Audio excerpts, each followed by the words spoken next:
El mensaje de esta mañana es para alguien que hoy esté triste, esté desanimado y esté agotado. No sé si alguno vino hacia la iglesia, porque en la vida no siempre es igual, hay etapas, ¿no? Y hay momentos en la vida que pasamos por etapas hermosas, hay salud, familia, trabajo, todo nos va bien. Y a veces como que queremos poner el botón en pausa y congelar la vida ahí, que nada se mueva, está todo como yo quiero, que dure para siempre este momento. Pero la vida también consta de otras etapas más dolorosas, de repente viene algo inesperado, algo que no pensabas que te iba a pasar y cambia todo, sacude nuestras vidas, mueve nuestros cimientos, todo se pone difícil, nos llenamos de miedo, y parece que no podemos salir adelante. Y todo se hace muy difícil, nos cuesta mucho, se acaban las fuerzas. Yo no sé quién se siente así hoy, yo no sé cómo estás vos. Tal vez estás sin alegría, tal vez estás sin ánimo y tal vez estás sin fuerza. Y hoy quiero decirte que Dios tiene algo especial para decirte, algo especial para tu corazón.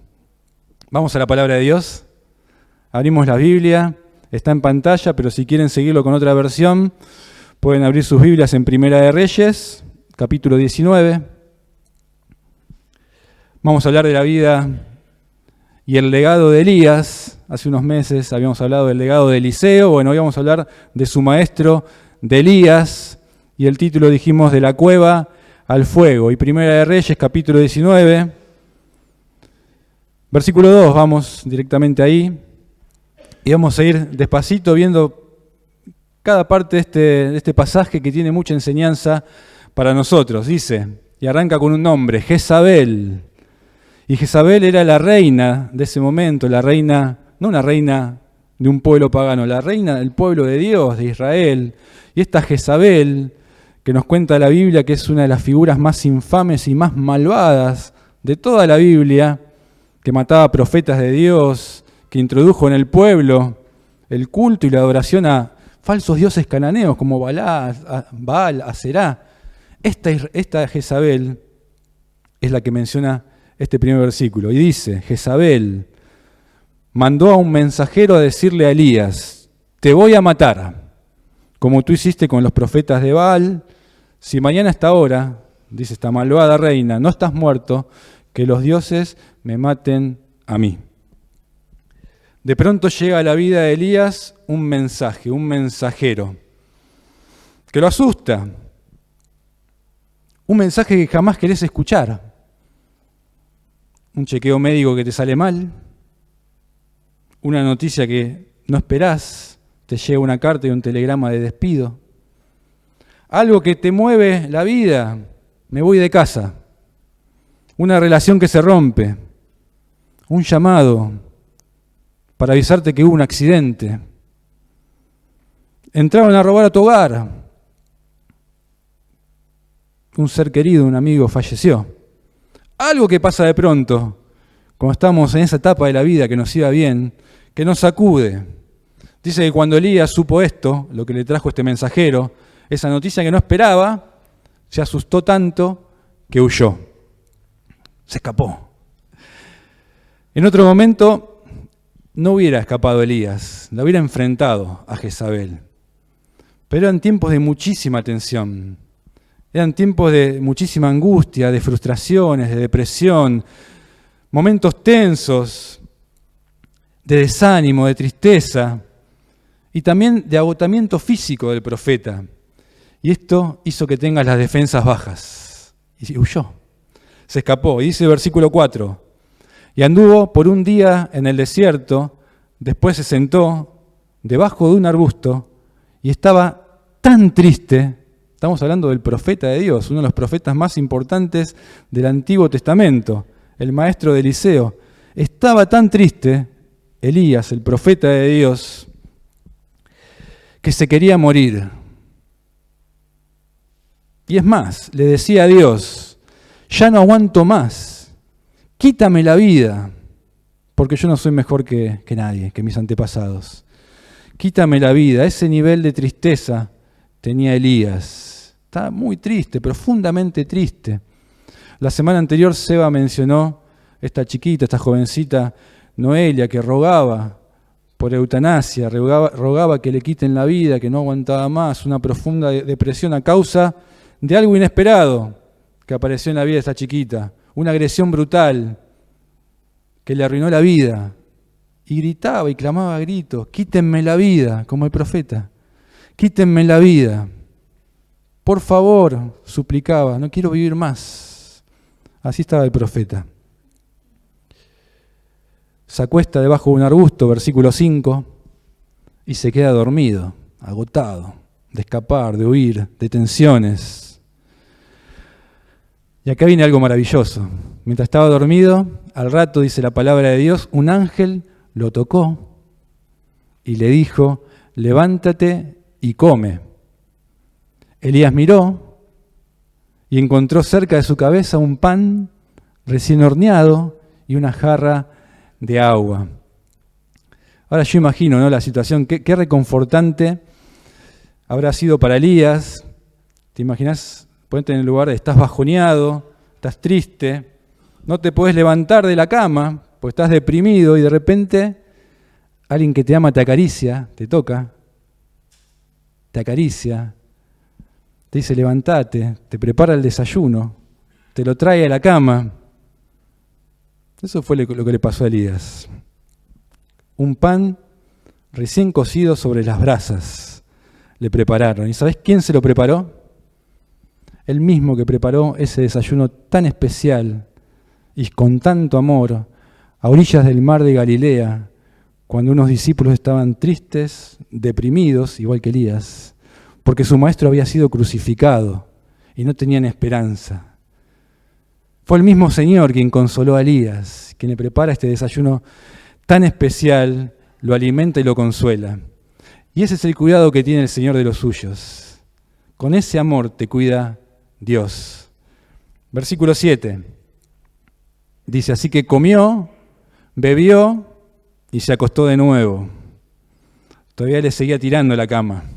Todavía faltaba algo más. Se acostó de nuevo. Estaba cansado. El ángel de Dios fue por segunda vez, tocó nuevamente a Elías y le dijo, levántate, come, pues el viaje será demasiado largo. Otra versión dice, largo camino te resta. Este llamado fue distinto. El primero fue levántate y come. Este segundo llamado fue levántate, come y camina. Camina, Elías. Todavía te queda mucho. Largo camino te resta. Porque el desánimo a veces nos hace pensar eso, ¿no? Que ya está. Ya hicimos todo para Dios, el viaje se acabó, ya no tengo más para dar. No me queda nada, di todo. El profeta tranquilamente podía haber dicho eso, di todo, toda la vida consagrada al Señor. No puedo más, no tengo más nada para dar. Y eso es una mentira del diablo. Porque Dios dice todo lo contrario. Todavía no terminé mi obra en vos. Todavía tengo propósitos para vos. Todavía vas a seguir bendiciendo a mucho pueblo, porque largo camino te queda. Y esta palabra no es solamente para los jóvenes, no importa la edad que tengas. Esta palabra es para todos. Si Dios nos regala vida, nos regala minutos, días, semanas, años de vida, es para su gloria. Largo camino te resta, todavía puedes hacer mucho para Dios. Versículo 8. Entonces Elías se levantó, comió y bebió, y esa comida le dio fuerzas para viajar 40 días y 40 noches. ¿Dónde encontró Elías fuerzas? ¿En dónde? En el pan y en el agua. Eso le dio fuerza para seguir. Y la Biblia dice que Jesús es el pan de vida. Ningún otro alimento te va a poder nutrir y te va a poder levantar de la depresión. Dijimos que esta palabra es para alguien que esté triste, desanimado y sin fuerza. Jesús es el alimento espiritual, el pan de vida. Y Jesús también, dice la palabra de Dios, es el agua de vida, que satisface la sed interior, la sed del alma, el único que puede traer una satisfacción duradera para nuestras vidas es Jesús, fuente de agua viva, el pan y el agua. Le dio fuerzas a Elías, se dice que caminó hasta que llegó al monte Horeb, que es el monte de Dios, ese mismo monte donde años atrás el Señor le había dado la palabra de Dios, los mandamientos a Moisés y había establecido un pacto con el pueblo de Israel. Bueno, ahí mismo estaba Elías. Versículo 9. Allí encontró una cueva y se quedó a pasar la noche. Nuevamente. Pero aparece la voz de Dios en ese momento y le dice, ¿qué estás haciendo acá, Elías? Él contestó, me he preocupado mucho por obedecerte porque tú eres el Dios Todopoderoso. El pueblo de Israel ha abandonado el pacto que tiene contigo. Estaba en el monte donde fue el pacto de Dios y le recuerda, el pacto que vos hiciste un día con tu pueblo lo abandonaron. Destruyeron tus altares, mataron a tus profetas. Solo yo estoy vivo, Señor, pero me están buscando para matarme. Entonces Dios le dijo, sal afuera de la cueva y párate delante de mí en la montaña, no en la cueva. Tu lugar no está en la cueva, Elías, encerrado, deprimido, echado, esperando que acabe tu vida. Ese no es un lugar para un profeta de Dios, para un profeta de fuego. Levántate, párate delante mío y salí afuera en la montaña. Versículo 11, en ese momento Dios pasó por ahí. Y mirá qué interesante lo que vamos a leer ahora del relato, presta atención. Dios pasa por ahí y pasa de distintas maneras. Y de inmediato sopló un viento fuerte que estremeció la montaña. Y las piedras hicieron pedazos, pero Dios no estaba en el viento. Después del viento hubo un terremoto, pero Dios tampoco estaba en el terremoto. Después del terremoto hubo un fuego, pero Dios tampoco estaba en el fuego. Después del fuego se oyó un ruido delicado, el ruido delicado del silencio. Cuando Elías lo escuchó, se tapó la cara con su capa, salió y se quedó en la entrada de la cueva. En ese momento Elías escuchó una voz que le preguntó nuevamente, ¿qué estás haciendo aquí, Elías? Elías estaba acostumbrado a los grandes y poderosos milagros. Seguramente el viento, el terremoto, el fuego, era algo habitual en él, no le llamó la atención. Seguramente le agradó ese tipo de milagros, pero resulta que dice la palabra de Dios que Dios no estaba ni en el viento, ni en el fuego, ni en el terremoto. Pero después del fuego vino, otra versión dice, un sonido apacible, un silbo apacible, que Elías no había escuchado nunca esa clase de voz. Y tuvo que aprender el profeta que Dios actúa en la intimidad. Que la batalla, hoy cantamos, las grandes batallas no se ganaron ahí en el Monte Carmelo por medio del fuego, sino por rodillas dobladas que buscan intimidad con el Señor. Que las grandes puertas que todos queremos, que grandes puertas se abran en nuestras vidas, que podamos salir del dolor profundo que estamos pasando, las grandes puertas giran sobre pequeñas bisagras. Ese es el secreto que el Señor quería enseñarle a Elías. Que en lo secreto, que en lo íntimo, que en lo que parece pequeño, es lo que abre puertas enormes. Elías necesitaba recuperar su fuego en la intimidad con el Señor. Versículo 14, vamos a leer. Elías contestó, de vuelta a lo mismo, me he esforzado mucho por obedecerte, tú eres el Dios Todopoderoso, el pueblo ha abandonado el pacto que tiene contigo, destruyó los altares, mató a tus profetas y ahora me está buscando a mí para matarme. Sigue dando argumentos Elías, no se dan cuenta, sigue dando argumentos para justificar su estado anímico, para que de alguna manera, Señor, entendeme, me escondo, tengo miedo. Se estaba justificando. Versículo 15. Entonces Dios le dijo, anda, regresa por el mismo camino, por el desierto, hasta que llegues, y una vez que llegues, nombra a Hazael como rey de Siria, a Jehú como rey de Israel, y a Eliseo como profeta en lugar tuyo. Y esta palabra es maravillosa porque tremenda tarea la asigna Dios a una persona que está derrotada. Dios le da nuevamente propósito y sentido a la vida del profeta. No lo deja ahí tirado en la cueva. Hasta acá la palabra de Dios. Vamos a ir tocando algunos puntos de estos pasajes. Pero ¿quién se siente así, como el profeta hoy? ¿Quién se siente como esa chiquita Noelia, encerrado en una cueva que no puede salir y no quiere salir? Porque afuera está Jezabel y mete miedo. Afuera hay peligro, afuera hay inseguridad. Entonces me encierro. No quiero salir. ¿Quién se siente encerrado en un pasado que no pudo resolver, que no puede resolver? Una herida vieja que todavía sigue sangrando, un daño que alguien te hizo y todavía no podés perdonar.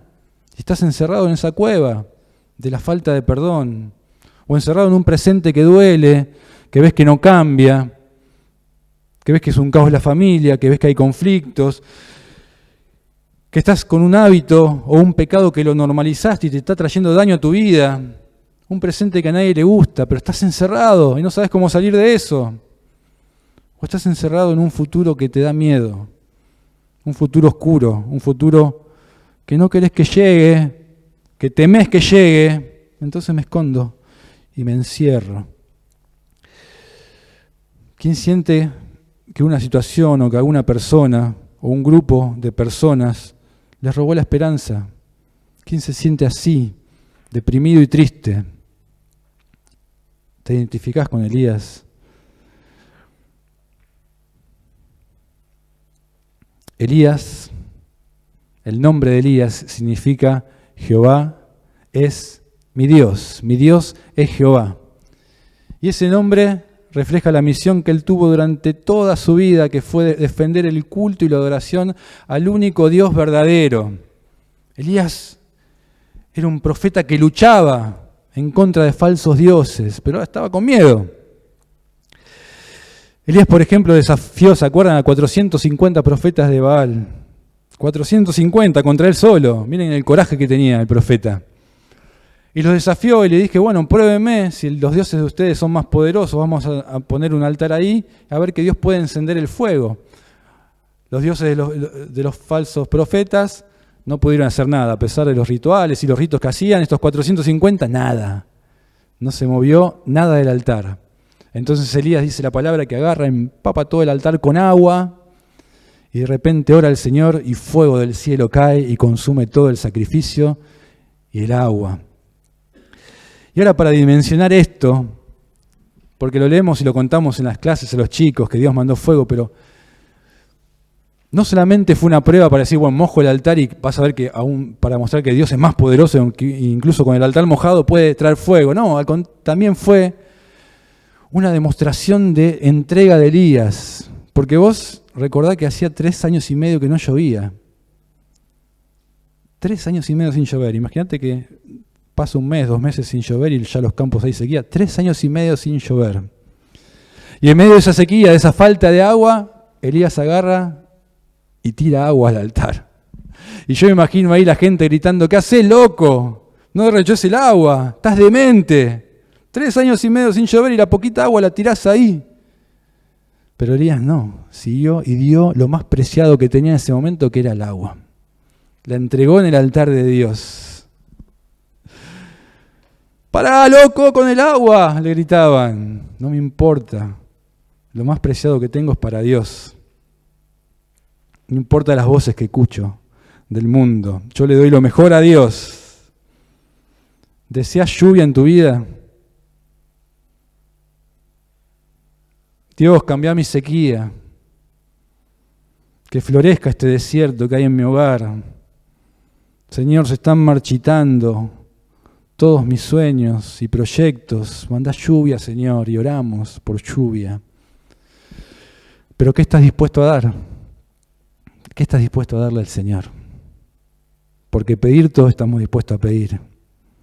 Elías se vació por completo antes de recibir la lluvia. Entregó lo que más le costaba, poquita agua que quedaba. Y yo te pregunto, ¿entregaste tus hijos a Dios? ¿Entregaste tu familia a Dios? ¿Entregaste tu dinero, tu economía, tu trabajo a Dios?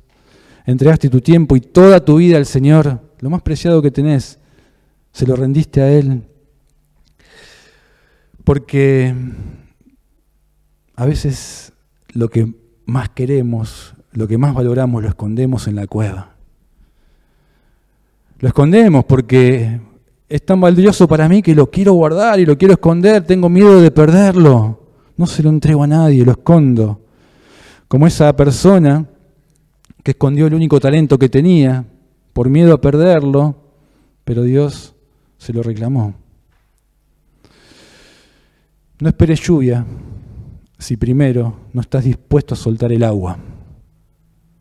No esperes lluvia si primero no estás dispuesto a soltar el agua. Elías fue conocido como el profeta del fuego. Y es un apodo que me encanta, pero es algo que lo identifica al profeta durante toda su vida. En los momentos más críticos y espectaculares de su vida aparece el fuego. Incluso su partida de este mundo fue de la manera más sobrenatural de todas. Fue elevado al cielo y hubo carros y por fuego, y Dios se lo llevó de esa manera espectacular, parece una película de Spielberg. El profeta del fuego, elevado en un torbellino de fuego al cielo, un profeta ardiente, lleno de fuego.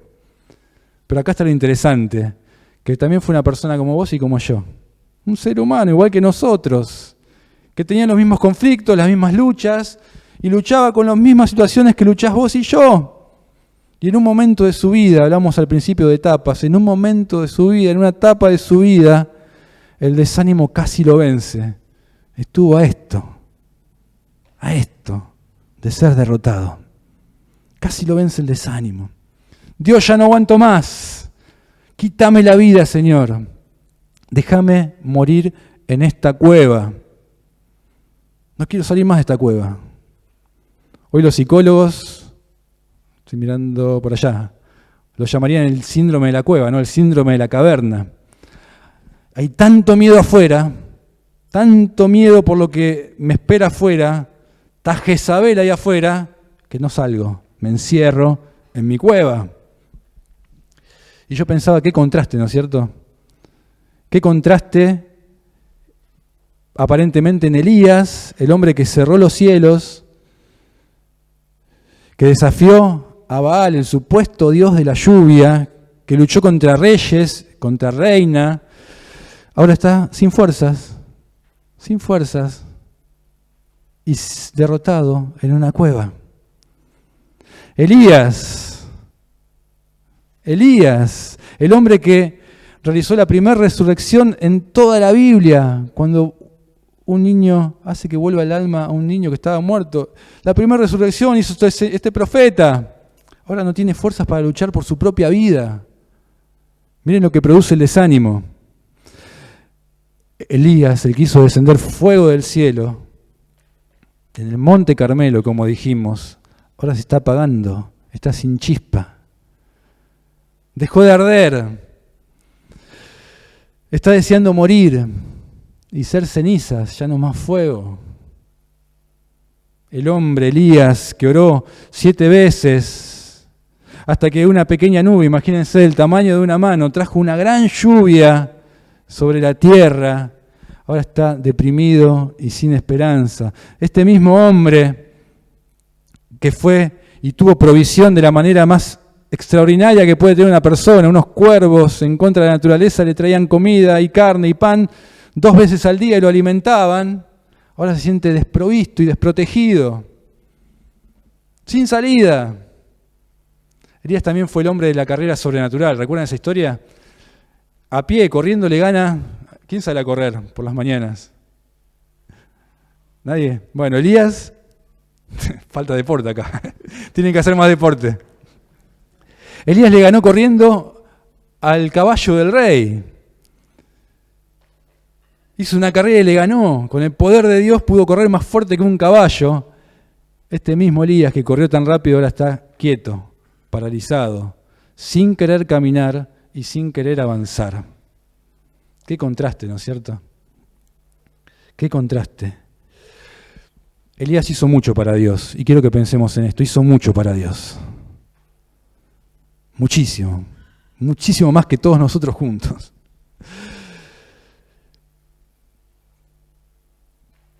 pero terminó en una cueva. Estaba en una cueva.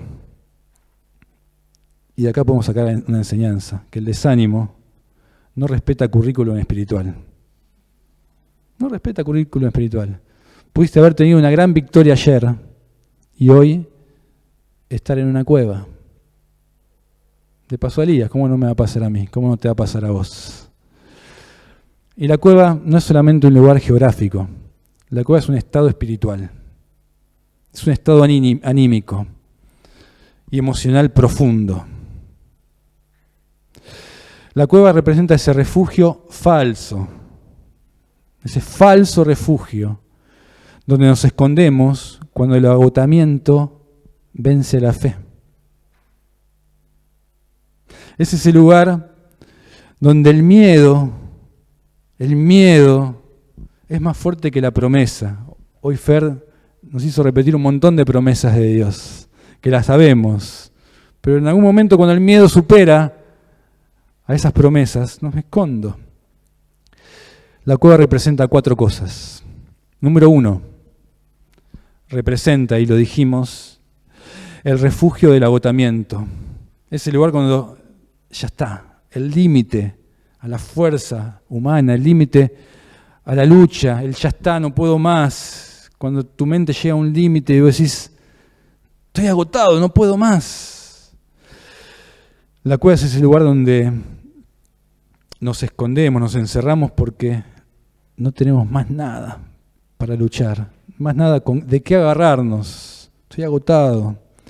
Y el agotamiento nos hace olvidar y te hace olvidar que la fuerza no es nuestra, sino que es de Dios. Número 2, la cueva representa y distorsiona la realidad. Te engaña. Cuando vos te metés en una cueva, la visión se vuelve más borrosa, no ves las cosas como son, el enemigo usa tu situación para meterte ideas falsas en tu cabeza, porque cuando Elías estaba en la cueva decía, estoy solo, mataron a todos, estoy solo en esta lucha, no queda nadie, pero Dios en el relato, después léanlo, no lo puse ahí, le dice, pará Elías, todavía quedan 7.000 personas que no se arrodillaron ante Baal ni lo besaron. Mirá cómo tenía la visión distorsionada, de estar solo a 7.000 más, están con vos en la misma. El diablo te quiere hacer creer, el enemigo te quiere hacer creer mentiras para que no salgas de la cueva. Te quiere ahí, en ese lugar. Ese es el mejor lugar donde puedes estar para él. El desánimo te miente, a nadie le importás, estás solo, sos un fracasado, no hay salida, ya está, tirá la toalla, abandoná. Número 3, la cueva representa un estancamiento a tu propósito, una pausa en tu llamado, un parate en tu ministerio, un paréntesis en tu servicio a Dios. Mientras Elías estaba en la cueva, no estaba ni ungiendo reyes, ni capacitando a su sucesor, Eliseo. Estaba paralizado, sin cumplir su propósito. Estaba quieto. Y Dios pregunta, ¿qué haces ahí? ¿Qué haces ahí? Este no es tu lugar, profeta de fuego. Salí de la cueva. Salí de la cueva. Pero número 4, también representa el lugar de la última oportunidad. El lugar de la última oportunidad. Porque Dios no destruyó la cueva, la dejó ahí, sino que se presentó en ella. Se presentó en ella. Y ese lugar es donde morimos a nuestro orgullo para escuchar el silbido apacible de Dios, la voz del Señor, donde dejamos de buscar a Dios en el ruido, dejamos de buscar a Dios en el show, en los milagros, en los visibles, en el fuego, en el terremoto, y lo empezamos a buscar en el silencio de la intimidad. La cueva fue diseñada por Elías para hacer su tumba, pero Dios la usó como una sala de espera para encender nuevamente su fuego y darle nuevo propósito. ¿Estás en una cueva? ¿Te sentís así?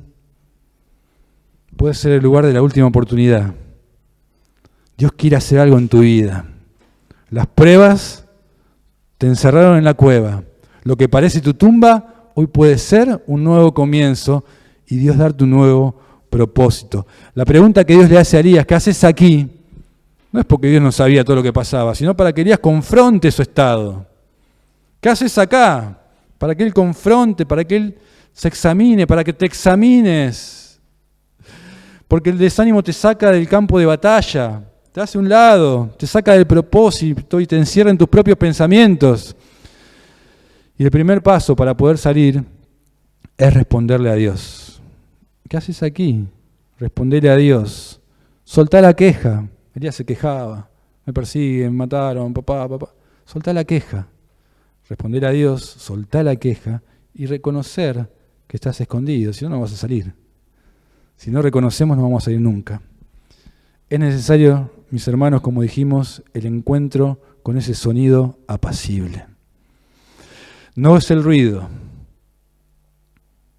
no es el show, es la voz suave de Dios. ¿Cuántas veces buscamos a Dios en lugares que no estaba? Porque Dios no está ni en el viento, ni en el terremoto, ni en el fuego. Estaba en lo íntimo, en el silencio, en el sonido suave. El fuego de tu altar no se enciende nuevamente con gritos externos, con lágrimas o emociones, alabando un domingo. Claro que está bueno, pero no se va a encender ahí. Ahí va a ser una pequeña chispita. Lo tenés que encender todos los días en la intimidad con Dios, en lo secreto, en lo íntimo. El desánimo te va a hacer siempre escuchar voces que no corresponden. Ahí a Jezabel gritando, te voy a matar. Ese mensajero, escondete porque hay peligro, tus problemas son grandes. Y dejamos de sintonizar la voz de Dios. Por eso es necesario volver a lo secreto y a lo íntimo. Para salir de la cueva necesitas tiempo a solas con Dios. El fuego se aviva en lo secreto, estamos diciendo, no en el espectáculo. Se aviva escuchando la voz de Dios y obedeciendo a la voz de Dios, porque Dios le dijo y le ordenó, levántate y marcha. Y Elías se levantó y marchó. No solamente escuchar la voz de Dios, es obedecer la voz de Dios. Porque Dios no, lo abraza a Elías, lo consuela, pero no lo abraza y no lo consuela para que se siga quedando en la cueva. No. Le dice, ve, vuelve por tu camino, porque Dios sabe que el fuego se vuelve a encender cuando encontramos nuevamente el propósito. Fuera del propósito y la voluntad de Dios, no va a haber fuego que se encienda. Vas a encender un fuego extraño vos, haciendo la tuya, pero no vas a encender nuevamente el fuego de Dios. Dios le devuelve el propósito. Ve por tu camino. Vuelve, recupera tu misión y le da 3 tareas. Unge a 2 reyes y a tu sucesor, Eliseo. El desánimo muere cuando te dejas de mirar a vos mismo y empezás a mirar a quién bendecir. Sal de la cueva. Sal de la cueva. Porque la cueva no es la estación final, no es el destino final. Es una estación intermedia, es un momento, una etapa que todos podemos caer, en la cual podés estar, y si no lo estás, en algún momento de la vida lo vas a estar, porque te puede invadir el desánimo de tristeza, pero no es tu destino final. Sal de ese lugar, sal de la cueva. A veces el desánimo te roba la visión, y hoy debemos reconocer que el fuego tiene que ser reencendido. El fuego de tu altar tiene que ser reencendido. Ferni habló mucho del fuego hace 2 semanas. Hermanos, la cueva no es tu destino final. Es el lugar donde Dios va a purificar tu vida para lo que viene. Y tengo una buena noticia para ir terminando. Que no estás solo, como Elías creyó. No estás solo. Dios te rodeó Miren ese hermoso cartel que todavía sigue ahí. Tenemos un cuerpo, el cuerpo de Cristo. Dios te dio una iglesia. No estás solo. 7.000 personas más tenía Elías. Vos tenés un montón de hermanos que Dios pone en tu camino para que juntos, unidos en oración, nos sostengamos, nos soportemos unos a otros y juntos vayamos creciendo y edificándonos en amor, en buenas obras, en servicio a Dios. La iglesia, el cuerpo de Cristo, para que en obediencia y fe vayamos creciendo. Porque Dios sabe que juntos las pruebas son más livianas, que juntos el propósito es más cercano. Tenemos el cuerpo de Cristo. Por eso, mis queridos hermanos, la iglesia es vital para estar encendidos, para mantenernos enfocados en el propósito. Una brasa fuera del fuego se apaga, eso es la cueva. Pero cuando vuelve al montón, al propósito y a la iglesia, se enciende rápidamente. ¿De qué cuevas te mostró Dios que tenés que salir hoy? ¿En qué cueva estás metido? ¿En qué caja estás encerrado?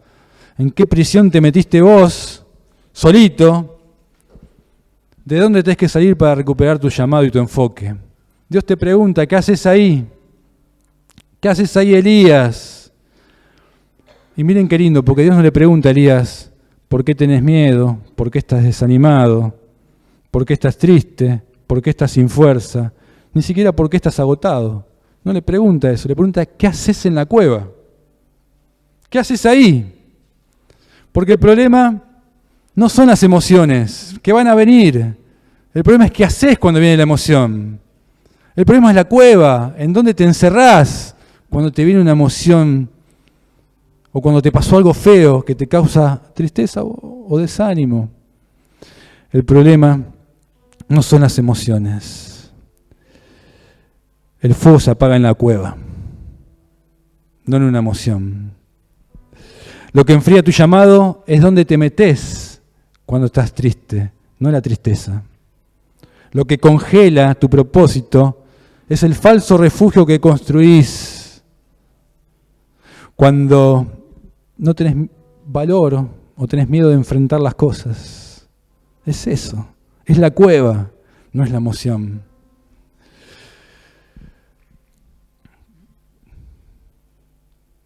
Cosas prácticas pueden ser tu cueva. La cueva para algunos puede ser su celular, por ejemplo. ¿Cómo un celular?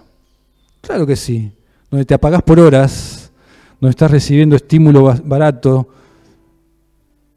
porquerías que entran a tu mente, que te hacen mal, donde abrís la puerta para que entre muchas cosas, horas en las redes sociales, horas viendo series, para evadir un poco la realidad. Y bueno, eso es una buena cueva, dejo de pensar un poquito en Jezabel y me escondo horas y horas y horas como un sueño vacío para no enfrentar mis responsabilidades. Para otros su cueva puede ser una relación que no agrada a Dios. Porque Jezabel es atemorizante, pero cuando yo estoy con estas personas, con estos compañeros de trabajo, salimos, nos divertimos, la pasamos bien, me siento querido y valorado, y me hace bien. Por momentos, mi realidad es un poquito más alegre, y Dios te dice, ¿qué haces ahí?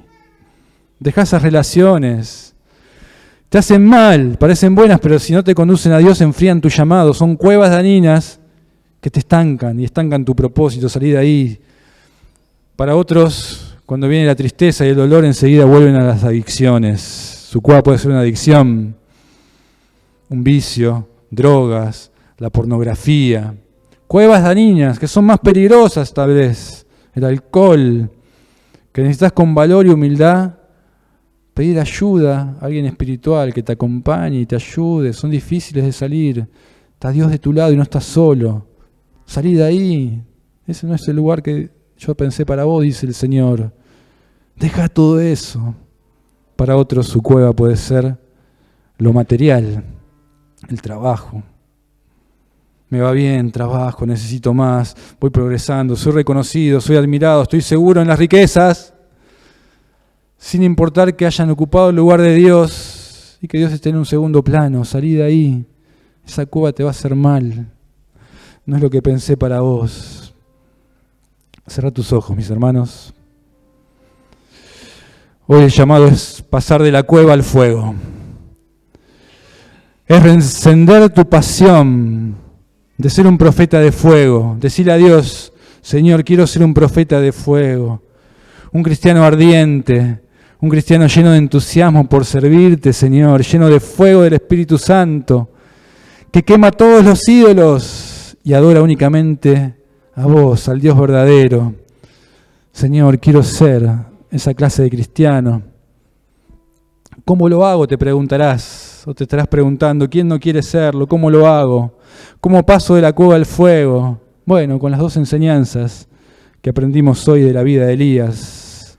Número 1, busca a Dios en intimidad. No en grandes milagros, no en emociones externas. Señor, te quiero buscar en el silbido apacible, en tu voz suave y firme y llena de amor. Pedir a Dios, ayúdame, Señor, a buscar tu palabra, que tu palabra me pueda hablar en lo íntimo del corazón y la quiero obedecer, Señor.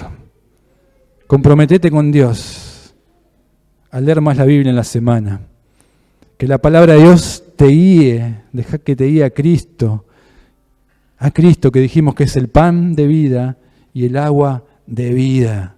Eso te va a mostrar la palabra. Ese va a ser tu alimento espiritual. Busca a Dios en la intimidad. Y número 2, aprendimos hoy también que tenemos que dejar de encerrarnos en nuestro pequeño mundo, en nuestra pequeña cueva. Pedirle a Dios, Señor, es hora de empezar a mirar al otro. Ayúdame a mirar al otro. Es hora de empezar a bendecir a los demás. Es hora de ungir reyes. Es hora de discipular a tu Eliseo. Largo camino te resta, dice el Señor. Hay mucho todavía para hacer para Dios. No permitas que el desánimo frene tu propósito. Ese es el legado de Elías. Pasar de la cueva al fuego. Que Dios te bendiga.